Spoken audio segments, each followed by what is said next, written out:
O Gol pelo Mundo. Alô, alô, querido ouvinte. Começa agora o episódio 23 do podcast O Gol pelo Mundo. Hoje, com minha apresentação, Paulo Mangerotti. E no programa de hoje vamos falar sobre os campeonatos na Europa, o retorno do futebol espanhol, o que está acontecendo, né, onde a bola vai rolando, e também, é claro, dos brasileiros pelo mundo. Comigo hoje, Caio Fiuza, Rodrigo Debrum e Rian Gomes. Também vamos falar com o nosso convidado especial do programa de hoje, o atacante Marcelo Barbosa, do Youngsters, da famosa Ilha de Gozo. Vamos logo para o primeiro quadro do programa, que é o... E no que rola por aí, eu gostaria de começar um pouco diferente. Não vamos falar dos campeonatos que estão acontecendo, mas do que vai voltar, né? O Campeonato Espanhol tem data marcada para o retorno nesta semana, com muitos jogos interessantes. Então, eu gostaria de jogar isso logo para debate aqui, colocando logo de cara na conversa o nosso Caio Fiuza para comentar sobre o retorno do futebol espanhol. O que a gente pode esperar do retorno do futebol espanhol, Caio? Olá, Paulo, Rian, Rodrigo e os ouvintes do Gol pelo Mundo. O Campeonato Espanhol já volta com um clássico, né? Um dos maiores clássicos do país, no dia 11 de junho, entre Sevilla e Real Betis, duas equipes que passam por um momento bem diferente, né? Enquanto Sevilla é o terceiro colocado na competição, já com uma certa distância assim, do Real Madrid, né? 9 pontos atrás, mas o Sevilla ali na briga por uma vaga na Liga dos Campeões, na terceira colocação. O Betis está bem mais embaixo, é o 12º, bem longe assim da briga por vagas nas competições europeias, mas não deixa de ser um atrativo, né? O principal atrativo assim, dessa rodada de volta do Campeonato Espanhol. Para quem não se lembra, a gente faz um resumo rápido aqui. O Barcelona é o líder da competição com 58 pontos. O Real Madrid vem em seguida com 56. O Sevilla é o terceiro com 47.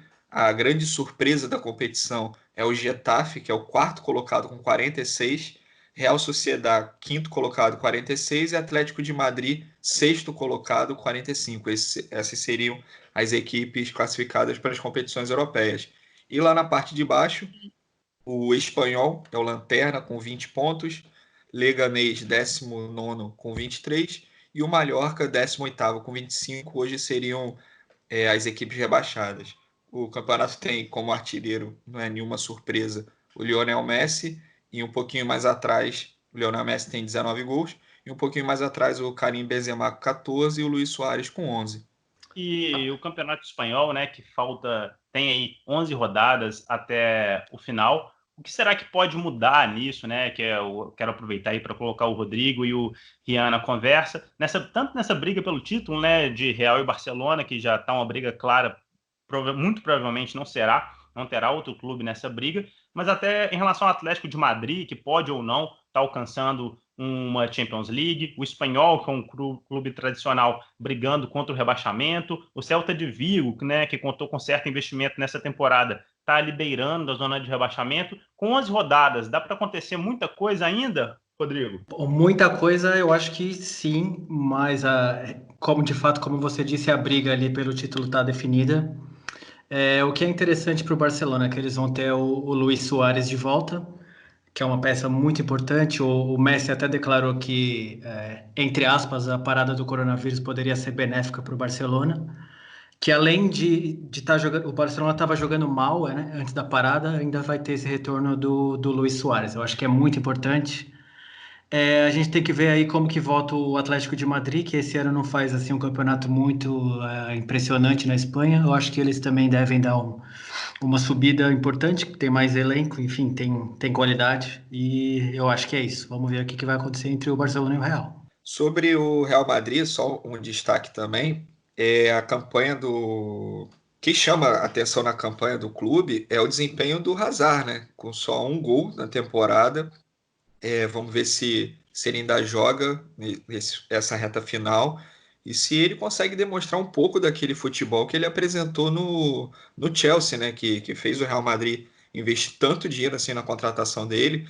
Ele chegou para, em tese, substituir o Cristiano Ronaldo com o posto ali de astro da equipe, e até o momento ele não conseguiu corresponder. Outro destaque também da rodada é o confronto entre o Atlético de Bilbao e o Atlético de Madrid, né? São duas equipes que estão ali na zona intermediária, né? O Atlético de Madrid sexto, o Atlético de Bilbao décimo.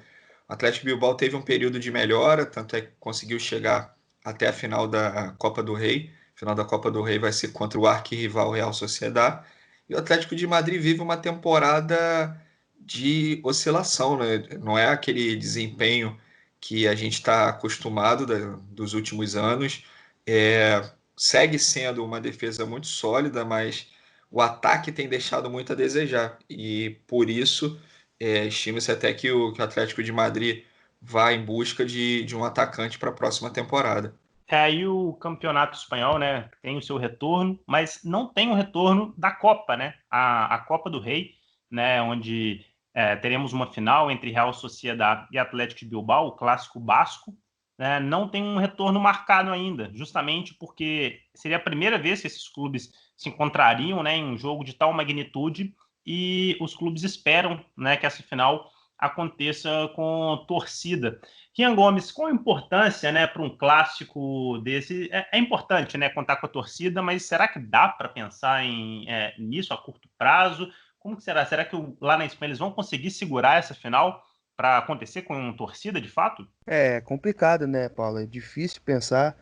O momento em que a Espanha já chegou a ser o epicentro, hoje, né, graças a Deus, vive uma curva descendente dos casos de Covid, e por isso até o campeonato está sendo reiniciado com a autorização das autoridades de saúde. Então, é difícil pensar nesse primeiro momento que a gente pode ter uma final com torcida, mas ao mesmo tempo cria-se esse paradoxo, né? Porque como é que você vai fazer uma final dessa magnitude, uma final histórica, né, num clássico, uma das maiores rivalidades, não só da Espanha, mas como do continente europeu, né, acontecer sem público? Não sei. Será que isso seria benéfico para o futebol?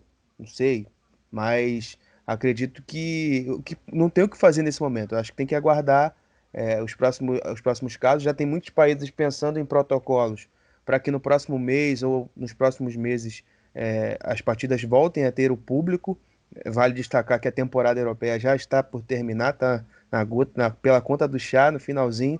Não sei se dá para esperar muito, mas acho que vale a pena esperar o máximo que der, porque uma final dessa ela merece ter público, né? Ela tem que ter público, justamente pela história desses dois clubes, pelo histórico do confronto do País Basco. Como eu disse, é um dos maiores aí do planeta bola. E mudando agora de tema, né, viajando da Espanha até a Alemanha, né, onde temos o principal campeonato do mundo neste momento.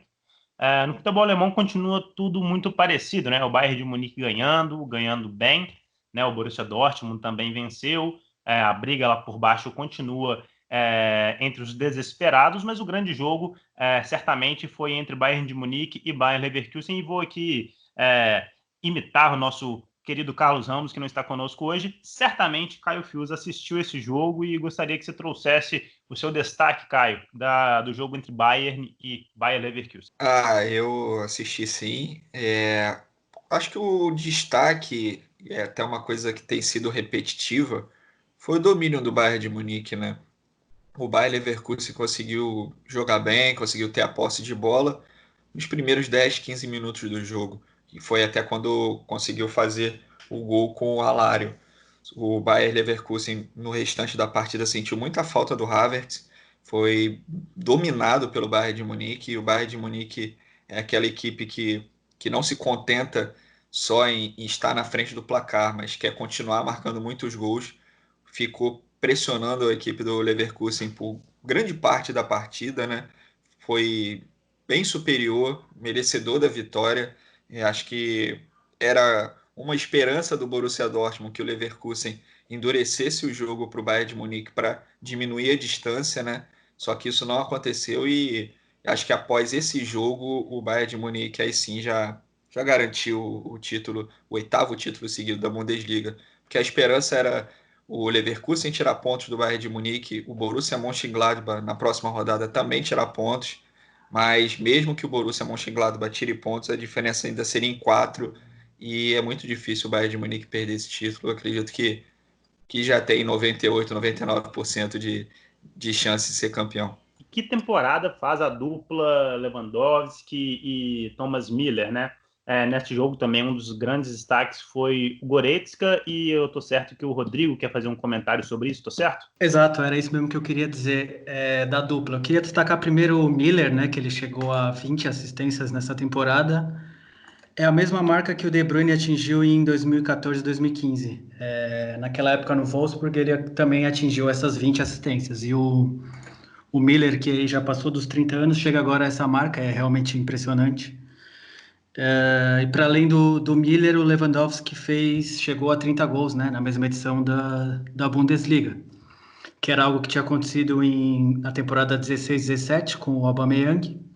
E nos últimos 40 anos, só o Leva e o Aubameyang conseguiram essa quantidade de gols na Bundesliga. Então, assim, eu acho que muito em breve a gente vai começar a discutir isso. Eu acho que se o Bayern for campeão da Liga dos Campeões, o Lewandowski pode aí ser eleito o melhor do mundo. Não sei o que vocês acham. Cara, eu concordo com a tua linha, Rodrigo. Eu acho que a temporada que vem fazendo o Lewandowski é espetacular, muito, muito boa, que vem muito bom os números de Lewandowski nessa temporada.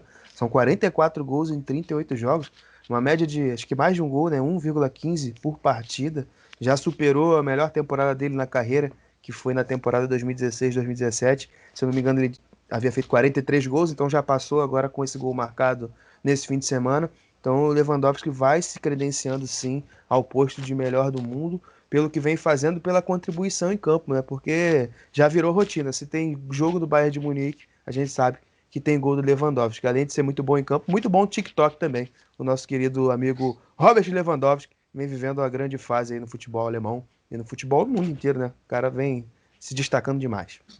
Só dois Você destaques segue aí. o Lewandowski no TikTok, né? Sigo, sem dúvida alguma. Ele que, além de fazer o futebol alemão ficar cada vez mais famoso, ele que divulgou o TikTok, a verdade é essa, né? Podia até arrumar um patrocínio aí, porque eu conheci o TikTok através do Lewandowski, hoje eu não largo mais não, tô sempre acompanhando. E depois dessa parte de mídia social, só dois comentários aí sobre o campeonato alemão. O primeiro seguindo aí, sim, essa linha do Lewandowski, ele já é o segundo maior artilheiro da história do Bayern. Ele tem 235 gols em 280 partidas, só está atrás do Gerd Müller, né? Que tem números que provavelmente o Lewandowski, mesmo que mantenha essas temporadas goleadoras, é muito difícil de ultrapassar, já que são 515 gols em 576 jogos. E o outro detalhe, né, que eu gostaria de falar aqui é sobre a campanha péssima, né, do Schalke 04, o pior momento no século, né, já são 12 jogos sem vencer. A gente tinha colocado uma matéria no site quando a equipe fez 10 jogos sem vencer, e agora 12, estão aumentando essa sequência, e não tem perspectiva de melhora. A equipe continua jogando mal, carece de muita criatividade ali. Também no setor ofensivo, os atacantes têm desperdiçado muitas chances, então a equipe está indo ladeira abaixo, de postulante ali a brigar por uma vaga em competição europeia. Tem que se agarrar mesmo para se manter na primeira divisão da Bundesliga. Ainda tem uma vantagem confortável, mas hoje eu não vejo mais como o Schalke, a diferença é de 7 pontos para o Wolfsburg. Não é muito, mas não vejo mais como o Schalke pode ultrapassar os rivais pelo futebol que tem jogado. Além disso, né, Caio, E só para completar, falando de má fase, o que a gente tem que falar do Schalke, tem que falar do Werder Bremen também, né, que é um time tradicional na Alemanha e que vem vivendo um dos piores momentos, assim, da sua história recente, uma campanha desastrosa do Werder Bremen, né, o penúltimo colocado do campeonato, e ele tem uma incrível marca de 30 gols marcados e 63 gols sofridos em 25 jogos. Tomar 63 gols em 25 jogos é muita coisa, é algo que me impressiona para um time do tamanho do Werder Bremen. o Werder Bremen, que se for rebaixado, vai sofrer apenas seu segundo rebaixamento da história. Ele é hoje a equipe com mais participações em Bundesliga no momento atual, né?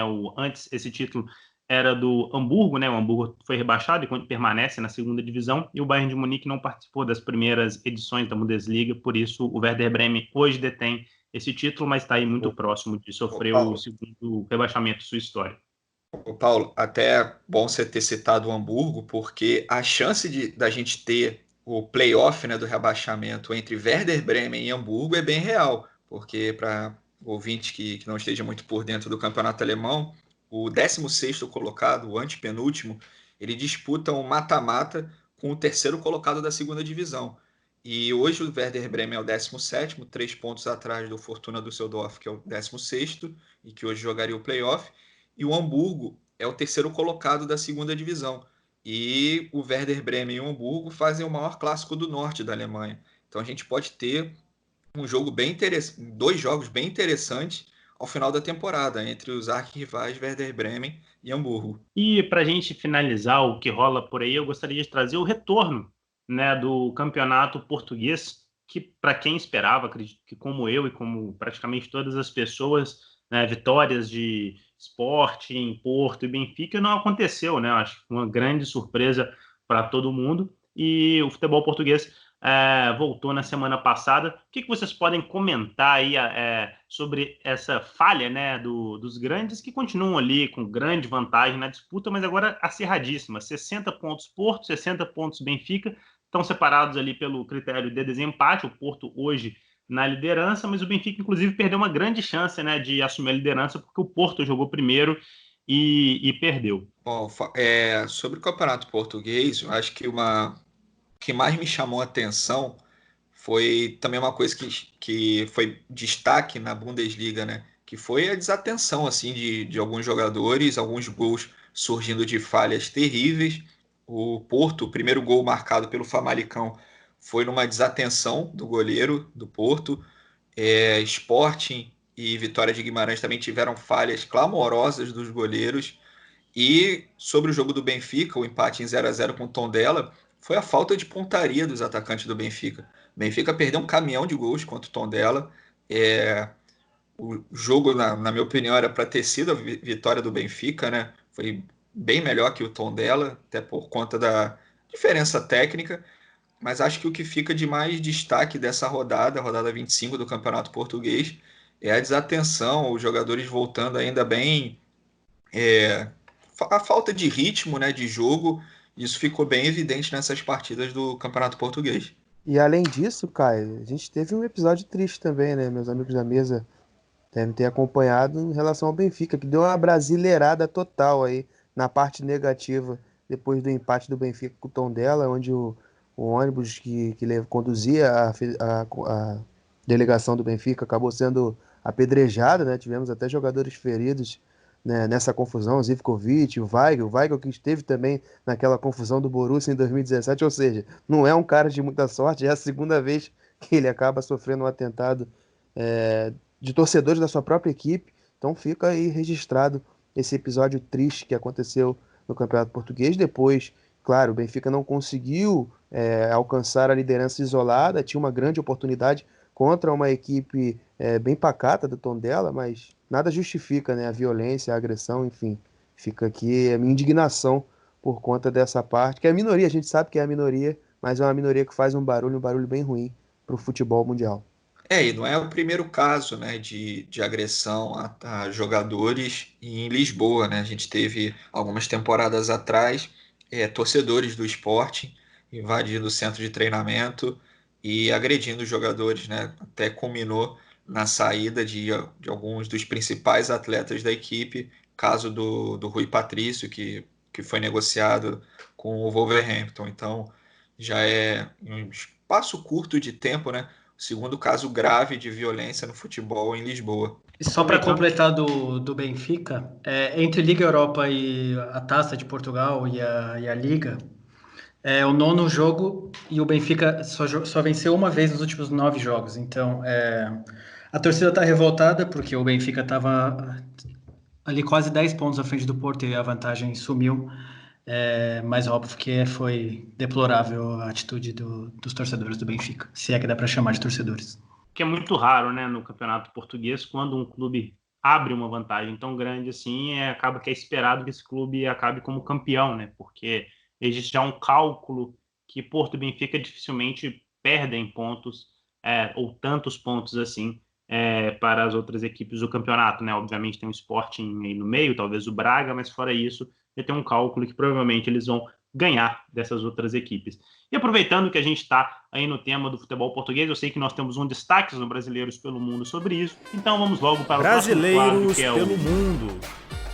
E no Brasileiros pelo Mundo, vamos continuar em Portugal, porque o Rian Gomes traz aí pra gente um brasileiro que conseguiu uma marca importante, mas com números modestos, podemos dizer assim, Rian? É isso mesmo, Paulo. Melhor definição que a sua, eu tenho certeza que não encontraria.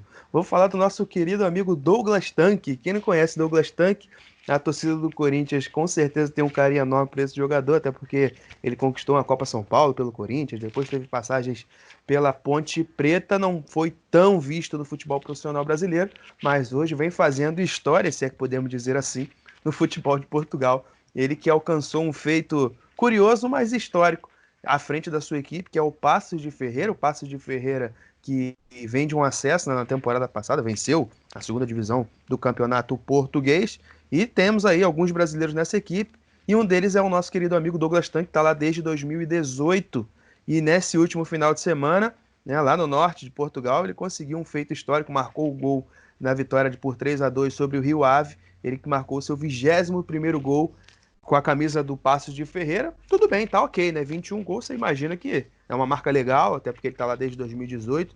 Até modesta, né? São 2, 3 temporadas, são 21 gols. Mas pro Paços de Ferreira essa marca é sensacional. Um clube que foi fundado em 1950, não é um clube tão antigo assim. E ele entrou no top 10 da artilharia histórica da equipe do Paços de Ferreira, mesmo com esses 21 gols marcados. Então tá aí, ele é um dos maiores goleadores de todos os tempos do Paços Ferreira, mesmo com apenas tendo marcado apenas 21 gols. Essa é a história curiosa que eu tenho para trazer, mas é um destaque. O nosso Douglas Tanque é um grande destaque do Paços de Ferreira. Ele que está agora a 15 gols do português Bruno Moreira, que ele estava até nesse jogo, ele é reserva do Rio Ave, esteve nesse jogo. É o primeiro, é o maior artilheiro da história do Paços Ferreira, é esse meu amigo Bruno Moreira, que marcou 36 gols pela equipe verde-amarela Paulo Mangerotti. E só para o nosso ouvinte, né, ter a informação aí completa sobre essa artilharia do Paços Ferreira, né, nesse top 10 do Paços Ferreira, que na verdade é um top 11, porque tem jogadores empatados com o mesmo número de gols. Nós contamos com 6 brasileiros, né? Além do Douglas Tanque, tem o Luiz Felipe, o William, o Rincon e o Welton. O Welton, que não é aquele Welton que jogou pelo Cruzeiro, teve passagem por alguns outros clubes do Brasil. Esse Welton, na realidade, jogou pelo Atlético Goianiense, Paysandu, o último clube no Brasil foi o Remo, e ele ainda está em atividade, ele ainda é do Paços Ferreira, tem os mesmos 21 gols que o nosso amigo Douglas Tanque, só que nesse momento ele pertence ao Vitória de Guimarães e está emprestado ao Paços de Ferreira. Agora eu vou trazer aqui com o Rodrigo, né, um segundo destaque pelo Brasileiros pelo Mundo, que é um destaque diferente, né? Eu acho que aqui no Brasileiros pelo Mundo raramente nós falamos de goleiros, né, Rodrigo? E o seu destaque vem justamente do gol. O meu destaque é daquele jogador que está ali para evitar a nossa alegria, que é o Gustavo Busato, que é um jogador formado nas categorias de base do Grêmio.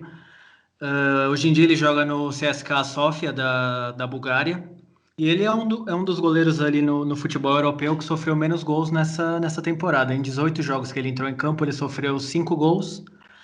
E nesse fim de semana, na vitória do CSKA sobre o Vitória por 1-0, ele passou ileso novamente e chegou a 15 jogos com clean sheet na Liga Búlgara. É um número aí bem interessante.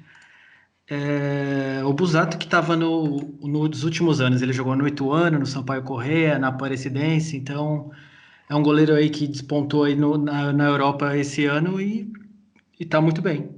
E agora, Caio Fiuza, o seu destaque. O meu destaque é que nessa última semana, né, seguindo também ali a linha do campeonato francês, que foi encerrado com o campeão, o campeonato bósnio também foi encerrado. A federação anunciou, né, que o campeonato foi dado como terminado por conta da pandemia, né, do coronavírus, e pelo segundo ano consecutivo, sendo bicampeão nacional, o FK Sarajevo foi declarado campeão, e o Natan, o atacante Natan, ele começou no Metropolitano, lá de Santa Catarina. Ele faz parte do elenco, então Natan é mais um brasileiro aí campeão pelo mundo. Natan jogou pouco, fez apenas 3 partidas pelo Sarajevo, mas já coloca esse título de campeão nacional no currículo, né? É isso. Vamos agora então para o nosso Tem gol próximo Brazuca. quadro, que é o E tem gol Brazuca na Coreia do Sul. Edgar, do Daegu, marcou um dos gols na vitória do clube sobre o Seongnam por 2-1. E na Bielorrússia, Danilo Souza, do Dinamo Minsk, marcou um dos gols da goleada, né, do Dinamo sobre o Belchina por 4-0. O Honglin Ha-Tin venceu o Tan Quan Ninh por 2-0. O primeiro gol foi marcado por Bruno Henrique de cabeça no campeonato do Vietnã. Na Bulgária, do time do Busato, que nós citamos aqui anteriormente, o CSKA Sofia venceu o Vitória Bistrita com gol do Evandro. E tem gol do Júnior Negão, achou que não teria? Na Coreia do Sul, ele marcou um dos gols do Yusan sobre o Pohang na vitória por 4-0. E do Júnior Negão vamos para a Islândia. Aqui na Taça da Islândia, nosso amigo Fred Saraiva marcou 2 gols na goleada do Fram por 4-0 sobre o Alftanes. Na Ucrânia, Marlos, brasileiro naturalizado ucraniano, marcou 2 gols na vitória do Shakhtar Donetsk por 3-2 sobre o Desna. E em Portugal, o nosso querido Douglas Tanque marcou um gol na vitória do Passos de Ferreira sobre o Rio Ave por 3-2. E depois, então, do nosso Tem Gol Brazuca, vamos para o próximo Entrevista quadro, que é o gol. E o convidado desta semana, no nosso podcast O Gol pelo Mundo, é o atacante Marcelo Barbosa, que está no futebol maltês há 3 anos e no Brasil começou no Presidente Prudente, teve passagem pelo Vocem, pelo Corinthians de Presidente Prudente, no futebol de Mato Grosso e há 3 anos está no futebol maltês. Marcelo, muito obrigado por conversar com a gente. Obrigado, eu que agradeço, Caio, pela oportunidade de poder falar um pouquinho do futebol de Gozo, de Malta, que agora estamos parados, mas obrigado pela oportunidade aí. Beleza, Marcelo. E antes de colocar aqui todo mundo na roda, né, para conhecer um pouquinho da sua história, eu queria saber um pouquinho lá do seu início, né, que antes de você se profissionalizar, você teve uma experiência na Bielorrússia, né? Como que foi isso? Sim, foi uma experiência muito boa, porém, apenas 3 meses. Eu estava numa escolinha que tinha aqui do Dinamo, aqui em Ourinhos, no interior de São Paulo. Fiquei 1 mês e veio os dirigentes do Dinamo Minsk da Bielorrússia na época, acho que 2009, 2010. Gostou de mim, me levou. Eu fui, mas como eu era muito novo, não era acostumado a ficar longe de casa, fiquei 3 meses, pedi para vir embora. Eles queriam assinar contrato, tudo, mas naquela época muito jovem, pedi para vir embora com saudade da família. Mas foi uma experiência muito boa, que eu levo comigo o resto da vida. Gostei muito de ter passado por lá. Espero um dia voltar. Você tinha quantos anos quando você foi para a Bielorrússia? 17 para 18. Certo. E então vamos começar aqui colocando o Rian na mesa para ele perguntar um pouquinho mais sobre a sua história. É com você, Rian. Salve, Marcelo. Prazer estar falando contigo, cara. E depois dessa tua experiência na Bielorrússia, você retornou para o Brasil, né? Sentiu falta da família e iniciou a tua carreira profissional no Presidente Prudente. Como é que foi esse teu início no futebol profissional? Opa, beleza? Rian, tudo bem? Então, meu início no futebol aqui, profissional aqui na minha cidade, um time que eu treinei desde molequinho com o professor Arthur. Aí eu estava parado depois que eu voltei da Bielorrússia. Fiquei um tempo parado, desanimei do futebol. Aí ele me fez um convite para voltar a jogar. Graças a Deus eu fui bem nesse início. Passei muita dificuldade, mas fui bem. E progredindo na carreira. Caio. Oi, Marcelo. Prazer falar contigo. Em 2015 você teve uma lesão no pubis, né? Ficou um longo tempo, uma temporada sem jogar. Foi o momento assim, mais difícil da sua carreira? Você chegou a pensar em desistir, parar de jogar futebol por causa disso? Então, 2015 foi um ano muito difícil. Que em 2014 eu tinha feito um campeonato bom pelo Vosso, tinha proposta boa. 2015 podia ser um ano bom para mim. Estava treinando forte e lesionei meu pubis. E como eu fiquei muito tempo tratando o pubis, 6 meses tratando o pubis, não conseguia retornar, fiz vários vários tratamentos e não conseguia. Sim, pensei em parar, pensei em desistir. Mas graças a Deus estava com a minha família me ajudou, meu namorado me ajudou também. E fui passando, tanto que eu fui disputar um campeonato que não era profissional, mas só para dar ritmo depois em 2016. E graças a Deus consegui dar a volta por cima. Marcelo, agora é o Rodrigo aqui, tudo bem, cara? Deixa eu te perguntar, você depois nessa sequência você voltou para Presidente Prudente, depois jogou no Mato Grosso do Sul, no União, e chegou até a ser artilheiro por lá. Você considera esse momento uma volta por cima, uma retomada na sua carreira? Sim, acho sim. Retomada na minha carreira, mas ali foi com muita dificuldade também, porque eu estava vindo em 2016 de um campeonato que não era profissional e com muita desconfiança. Ainda peguei o professor Robert, que jogou no Santos, o meia esquerda. Ele me ajudou muito nessa retomada. Aí, graças a Deus, consegui ser artilheiro, fazer um bom campeonato lá. Apareceu algumas coisas boas, mas com questão de empresário, essas coisas que me enrolou muito. Mas, graças a Deus, ainda fiz um grande campeonato lá. E, Marcelo, foi nesse momento, né, que depois dos bons campeonatos que você fez lá em Mato Grosso do Sul, você teve a oportunidade, né, de conhecer o futebol maltês. Como que surgiu essa oportunidade? Você já tinha ouvido falar de Malta? Como que surgiu isso? Você foi para Malta com qual perspectiva? Quando você sai do Brasil, vai para a Europa, você fala, futebol lá, tal, você vai... Eu fui para lá através de um amigo meu e desse professor meu que eu joguei no Presidente Prudente.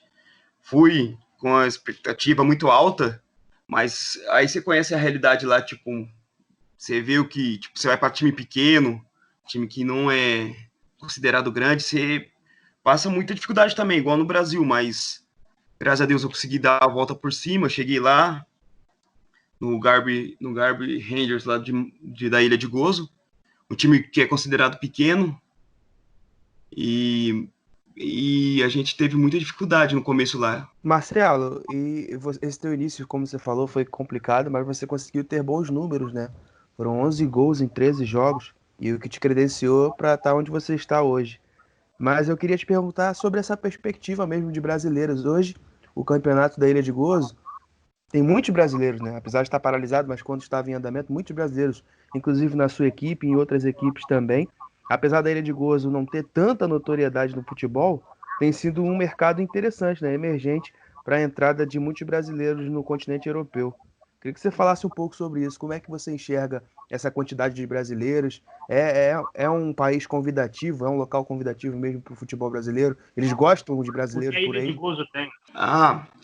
Então, lá tem muito brasileiro, é um futebol, tipo assim, menos visto, mas é uma ilha muito...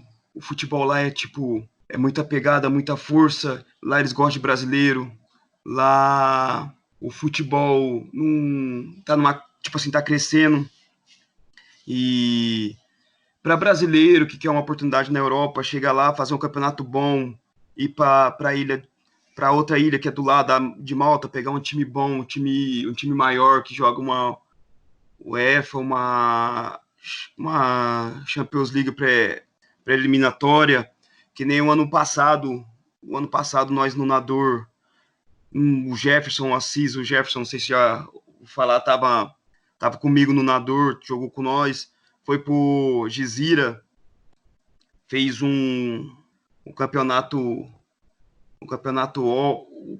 bom lá, foi artilheiro da Premier League lá, já foi para a Arábia, então lá é uma oportunidade é uma boa oportunidade para o brasileiro que quer entrar no cenário de futebol lá na Europa ou na Arábia ali, que também olha muito ali para o futebol de Malta, para a Premier League, e lá as pessoas, a cultura é diferente, as pessoas educadas, tipo, as pessoas tratam você bem. Lá é uma ilha muito bonita também, com várias coisas que chama atenção para brasileiro, né? Que lá também tem muito brasileiro que vai para estudar, fazer as coisas lá também.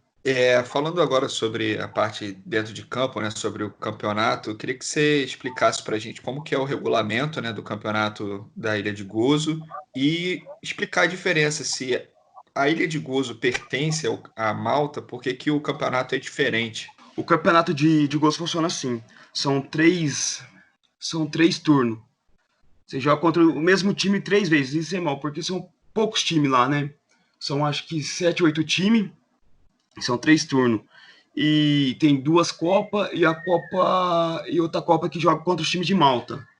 Que dá vaga na Europa League, se for o time campeão. Tipo assim, lá eles consideram, tipo assim, Gozo e Malta. Não no futebol, Gozo e Malta é a mesma coisa, mas no futebol tem, lógico que tem muita diferença. Você pega, tipo, um Brickcara, um Valeta, um time maior, de maior expressão lá. O time de Gozo não ganha, tipo assim, dificilmente vai ganhar, dificilmente vai chegar, vai ganhar lá, tipo assim, em Malta, o condicionamento físico é mais profissional, lá, tipo, mais, a estrutura é melhor para ajuda, entendeu?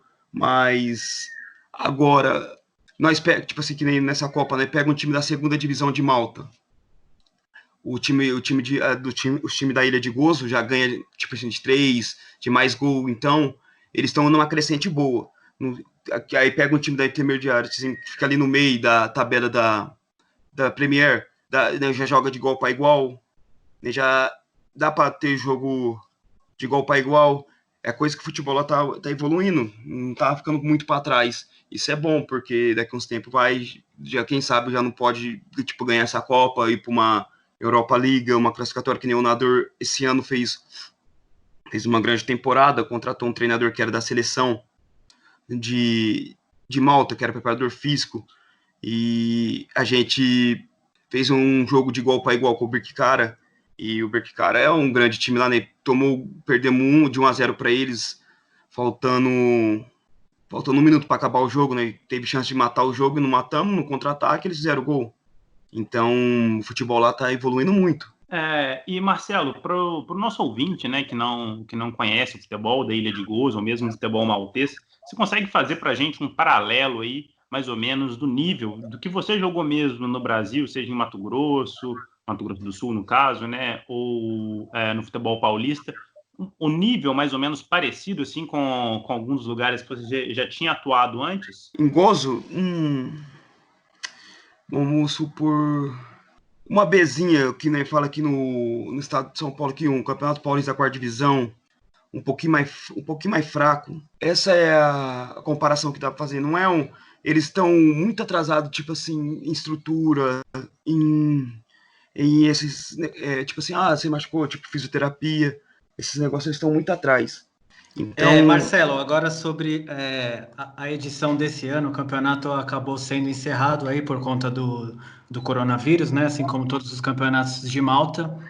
E a sua atual equipe, o Nador Youngster, acabou aí saindo campeão. Você concordou com essa decisão? O que é que você pensa sobre isso?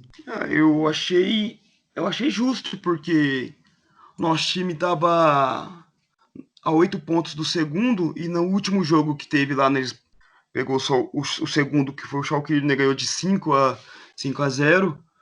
Abrimos 8 pontos dele, e a gente fez um grande campeonato. A gente perdeu um jogo e ganhamos todos os jogos o restante. Então a gente fez um grande campeonato. A gente trabalhou muito duro, a gente mereceu sim ser campeão. E tanto é que as outras equipes aceitaram que a gente fosse campeão. E foi muito, eu acho, tipo, que se não tivesse acontecido essa pausa por causa do coronavírus, a gente seria campeão. A gente tava a 3 vitórias de ser campeão. Eu acho que foi justo. Lógico que eu queria ganhar jogando. A gente quer ganhar jogando, a gente quer comemorar, a gente quer fazer a festa, comemorar o título. Que nem, eu acho que foi muito justo. Tanto os outros jogadores do outro time falaram que a gente mereceu, sim. Marcelo, você colocou o seu nome nessa temporada na história do Nador Youngsters, né? O Nador que não conquistava um título já há 7 anos, e você conseguiu ser um dos líderes dessa equipe com números impressionantes, né? Foram 15 jogos. foram 16 gols e 10 assistências. Então, eu queria que você falasse um pouco sobre essa temporada até a paralisação, se você considera que foi o melhor ano da tua carreira, assim, em relação aos números, e que foi brindado aí com o título. É que nem eu brinco aqui falando com meus amigos, com minhas familiares aqui, eu falo que o ano passado eu fiz 21 jogos e 28 gols na liga, e eu achei que, tipo assim, eu fui bem. Esse ano eu já tava, tipo, eu voltei a ter problema no pubis, eu não joguei, eu ficava de fora do jogo das Copas, então esse ano foi um ano de superação para mim. No começo do campeonato eu perdi meu avô, que é uma pessoa importante para mim, e esse ano eu botei que eu queria ser campeão lá, que eu ia ser campeão, então esse ano, como profissional, foi o meu melhor ano. Graças a Deus eu pude ajudar, sim, pude fazer uma bela temporada, pude colocar meu nome, que nem você falou, na história do nadador, e porque o time lá, tipo assim, o time lá é um time grande, um time acostumado a vencer, mas que tava sem vencer há 7 anos, o torcedor cobrava muito, pedia, o presidente lá investia e não ganhava, então graças a Deus esse ano eu ajudei, eu fiz uma temporada boa, aprendi muito taticamente esse ano com o treinador novo.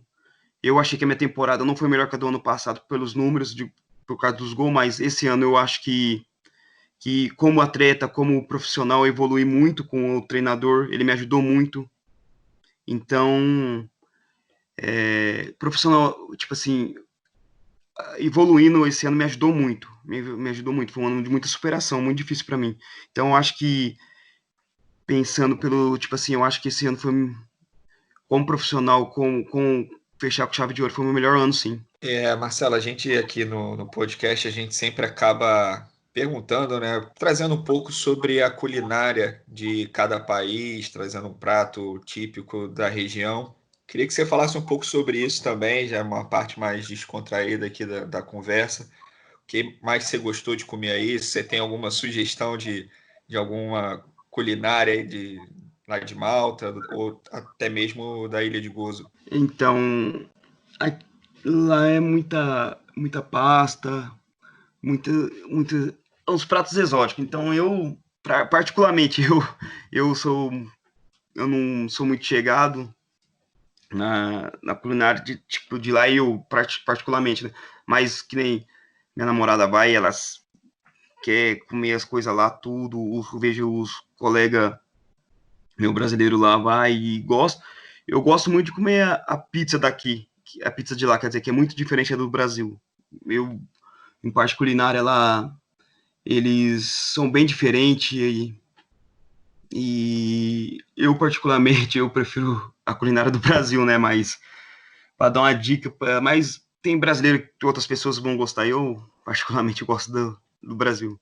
Marcelo, então, já que a gente entrou nessa parte mais descontraída, eu queria que você falasse um pouco sobre se você teve alguma resenha engraçada, cara, porque geralmente a gente entrevista a galera que passa aqui pelo podcast, sempre rola uma situação inusitada, algo engraçado por estar num país novo, né, em relação, de repente, à língua ou qualquer tipo de diferença cultural que você tenha tido. Tem alguma história engraçada que você viveu aí em Malta, na Ilha de Gozo, que você possa compartilhar com a gente? É tipo, as pessoas acham engraçado, tipo, que falando comigo, tudo, que eu já tô lá há 3 anos e eu não consigo falar inglês com os caras. E quando chega a minha namorada ou vai alguém visitar lá e pergunta como eu levo os moleques para ir jantar comigo, tudo, esses lugares. Na minha casa, tem um capitão lá, que é muito amigo meu, eu levo ele, eu falo assim, e não consigo falar inglês, mas ele me entende. Eu falo assim, Joyce, ele, não sei como que acontece, ele me entende. E eu acho isso muito engraçado, porque tem 3 anos que eu tô lá e não consigo conversar com eles, falar inglês com eles certo, então eu acho que consigo, tipo assim, conversar com muita gente, mas eu não sei falar inglês. É isso aí. Valeu, Marcelo. Boa sorte. Um abraço. Valeu, abraço, tamo junto. Beleza, tá aí a entrevista com o Marcelo Barbosa, atacante do Nadu Youngsters. Marcelo, muito obrigado por sua participação aqui com a gente no podcast o Gol pelo Mundo e desejamos sorte para você na retomada da temporada quando for finalizada a questão do Covid. Eu que agradeço a oportunidade, foi um prazer conversar com vocês. E o podcast O Gol pelo Mundo fica por aqui. Agradecemos a sua audiência. E para o nosso querido ouvinte, o que ele tem que fazer aí, Caio Fiuza, depois que ele ouviu o nosso podcast? Ele compartilha, ele passa a seguir o perfil, ativa o sininho também no YouTube, se inscreve no canal do Gol.